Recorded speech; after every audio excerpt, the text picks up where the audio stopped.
Hey, good morning, everybody. Okay, just today is August the 13th of 2021, and I'm here to share a dream with you I had this morning before I woke up. Okay, so it was not a good dream. It was not good, but here we go. All right, so I live in Florida, in the USA. I live in Florida, and I was at my mom and dad's house. I was trying to call down to Palm Harbor, and the call wouldn't go through. And I tried to call it again. The call wouldn't go through. So I turned to my dad and I'm like, this call isn't going through. I don't know what's going on. He goes, that's because they're under, the war started. They're under attack. And I said, what are you talking about? He goes, yeah, they're being invaded right now. They're fighting down there right now. And I was like astounded because I hadn't heard about it. I just didn't know anything about it.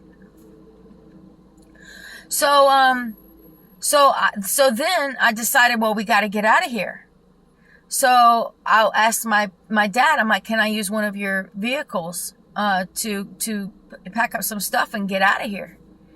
And, he's like, yeah, take whatever you want. And my mom and dad had decided they weren't leaving. They were going to stay. My mom's in her late 70s. My dad's 80. My mom had a stroke and she doesn't get around as well. So they can't just go run off. I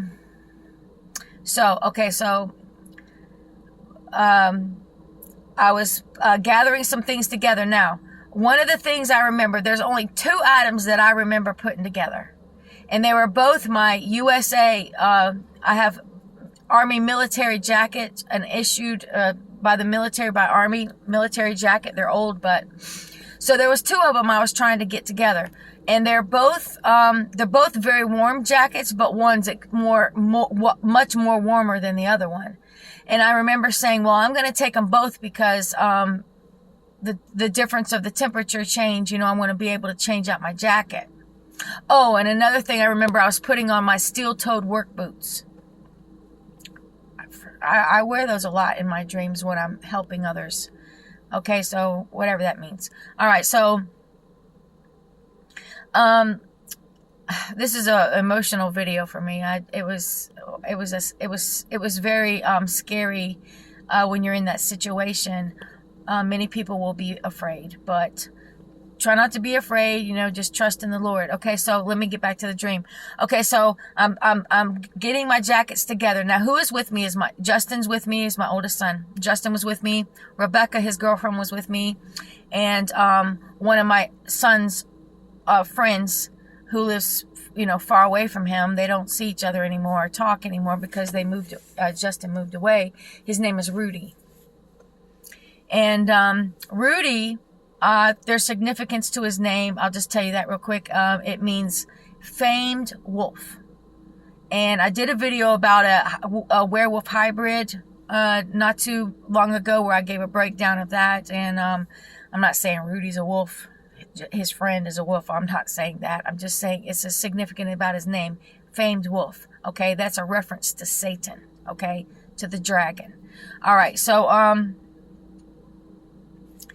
in the dream, I've got them with me. Now, there is me. I am taking this group of people.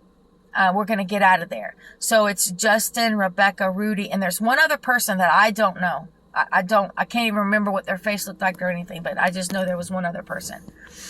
And so all of a sudden I remember my friend Christy.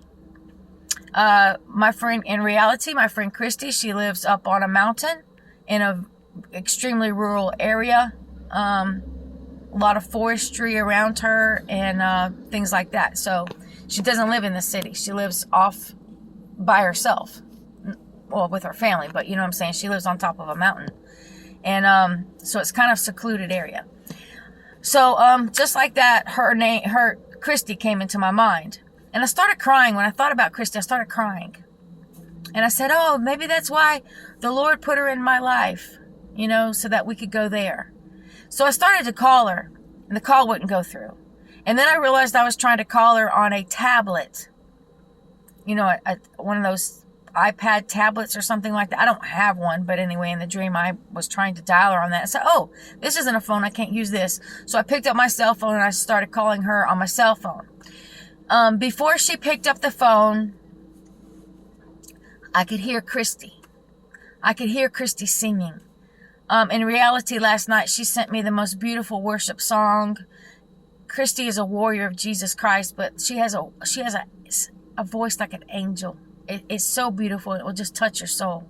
I'm telling you, it's beautiful. God gave her this beautiful voice, and she sure uses it to worship the Lord.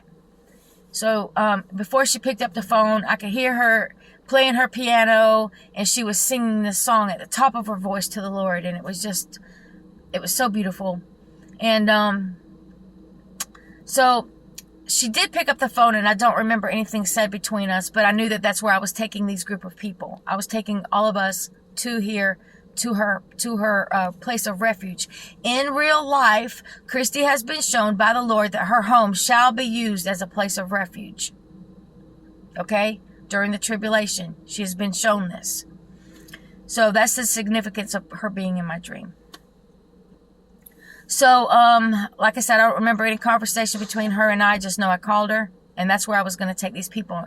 And when I got off the phone with her, I turned around to the group, and I said, listen, we're all adults here. I said, and there's only going to be one rule. One rule. I said, no fighting. And that's all there was to the dream. This attack, this invasion, is going to be all of a sudden event. It's going to be a surprise attack, just like on Pearl Harbor. It's going to be just like it. In my dream, I was telling my dad I needed to borrow one of his, use one of his cars. He's like, take whatever you want. I said, we got to go. I said, because they could be here in 2 hours, because I live approximately 2 hours away from Pearl Harbor in Florida. So, this is totally amazing. Not in a good way. All right. So let me just break it down for you like this. Put all your trust in Jesus Christ. Trust in Him. If you should find yourself here during this event, because America is going down, if you find yourself here during this attack, invasion, just stay in prayer. You're going to be scared, okay? You're going to be scared. It's fear, but you have to hold your thoughts captive, all right? Stay in prayer. Allow the Lord to direct you where to go, what to do. And there are going to be people that will be there. God will send people to guide you as well. To everybody, I don't know. All right, I don't know. But I know I was there. I was taking a group of people to a place of refuge, okay? And it is what it is, guys. Listen, if you choose to believe that America's going to be great again, everything's going back to normal, if you've got your brain on going on vacations, if you've got your brain on your retirement fund, or just all kind of nonsense and things of this world, you're making your plans for a country that's going to be destroyed. It's going into captivity. It's going to be destroyed. All right. Listen, I don't know what else to tell you. You can go through my playlist and my videos, and you can see all the dreams I've had about America going into captivity. Now, whoever was invading us in this particular event, I don't know. I have been shown Russia. I've been shown China. I've also been shown Lebanon attacking us. So listen, which is Hezbollah and all of that. Okay, so I'm here to tell you. I'm here to warn you. All right, stay right with the Lord. Okay. No matter what you go through, let Jesus Christ be the rock that you stand on. All right? Don't let your faith falter. All right? That's all I can tell you at this point. I'm telling you, walk in obedience to the Lord. Jesus Christ said, if you love me, you will obey me. That is a scripture. It says, if you love me, you will obey me. Look it up. Do some research. Look it up yourself. If you feel that you don't have, there's any anything you have to do. And I'm not saying that I'm not saying that your works will get you into heaven. Okay? It's not. It's by the grace of the Lord. It's by the grace of Jesus Christ dying on the cross for you that you can receive salvation. He's our bridge to God. But you must walk in obedience. You can't just think, okay, well, I said a prayer. Now I'm going to go out to the club getting drunk, and I'm going to go partake of things of the world and live in sin, and that you've got a free ticket into heaven, because I promise you it doesn't work that way. Why do you think Jesus says to many who say they're saved when they get in front of him one day, why do you think Jesus says, depart from me, for I know you not? These people came before Jesus proclaiming, well, Lord, look at what I've done for you. I did this in your name. I did that in your name, blah, blah, blah. But what does Jesus say? He says, depart from me, for I know you not. All right? So, listen, I don't want to make this any longer than this. This was, I hate having to give these messages like this. I wish I always had, nice, beautiful, encouraging things to say. All right? But this thing's going to happen. It's going to happen sooner than later. It's going to happen sooner than you think. All right? God bless you. God bless your family. God bless your animals on this day. Goodbye.